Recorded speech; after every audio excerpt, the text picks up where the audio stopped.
I went from being unemployed to giving a TEDx talk. I went from being broke and struggling and in a job I hate to landing my dream job.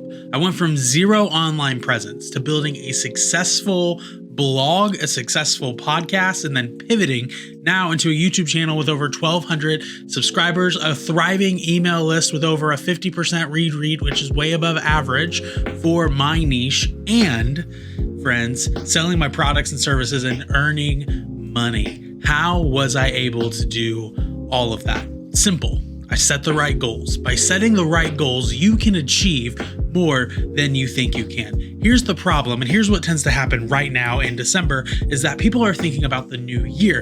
And when they think about the new year, they start to come up with their goals for the new year and think, okay, who do I want to be? What do I want to do? What goal or resolution do I want to set? And tons of people are going to go, hey, I'm going to want to lose 50 pounds this next year. And they're going to sign up for that Planet Fitness membership. But guess what?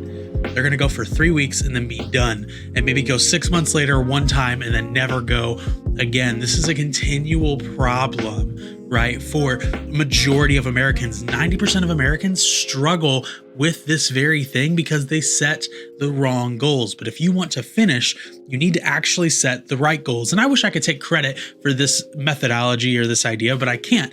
It actually comes from a book, one of my favorite books that I've ever read, called Finish. Finish is a book by author and speaker Jon Acuff, and it's a fantastic book. If you've not read it, the link for it is in the description of this video. But I love this book because what it does is it gives yourself the gift of done, like the title says. It helps you kind of walk through this process of setting the right goals. One of the biggest things Jon talks about in this book is that your goals oftentimes are too big. Like oftentimes so many people set this huge audacious goal. Like one of the analogies he uses is people want to run a 5K when they've never run a mile. They've never run even a day in their life before. And so yes, is a 5K a huge aspirational goal? Sure, comma, dude, you got to start walking a mile first. You got to start walking every day first. You got to start running. You got to get into the rhythm, build the discipline. So many people start big instead of starting small. What happens when we take that large goal we want and put it into more micro,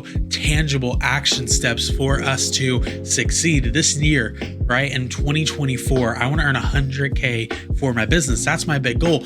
But despite the fact that that's my big goal, I have smaller goals throughout the year that I'm going to be looking to achieve and obtain that lead me to hitting my larger goal, right? If I was starting at the 100K mark by January 30th, when I don't hit 100K, I'm going to feel discouraged. I'm going to feel upset, especially because I'm going to feel like it's so far away. But instead of focusing on the far away goal, let's focus on the smaller, more immediate, more right now goals to help build us momentum. You see, oftentimes what people don't realize is that the small habits, the small disciplines that we form actually lead to the big results. When you're willing to put in the effort, a small amount each day, it compounds into bigger results. If you want to succeed, friends, you have to be willing to put in the hard work to do just that, to go the extra mile, to thrive and to succeed by setting the right goals. If you want to succeed in 2024 and crush your goals, you need to start smaller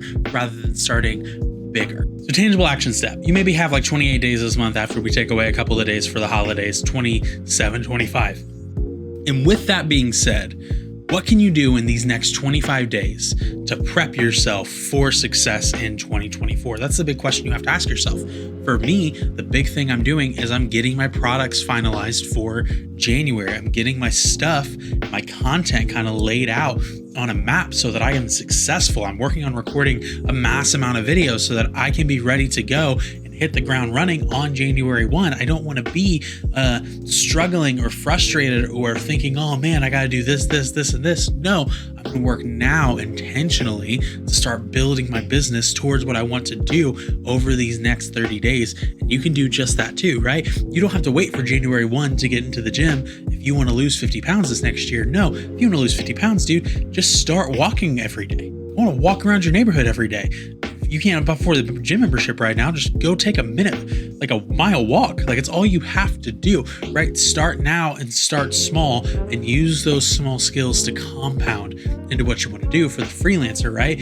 Work on finding one client this month. Maybe you want to get 6 or 7 clients over this next year who are long-term retained clients, right? But maybe you've never even gotten a client before. Focus this first month on finding a client. Or if you don't have a portfolio, focus this month on building your portfolio so that you can launch into January incredibly well.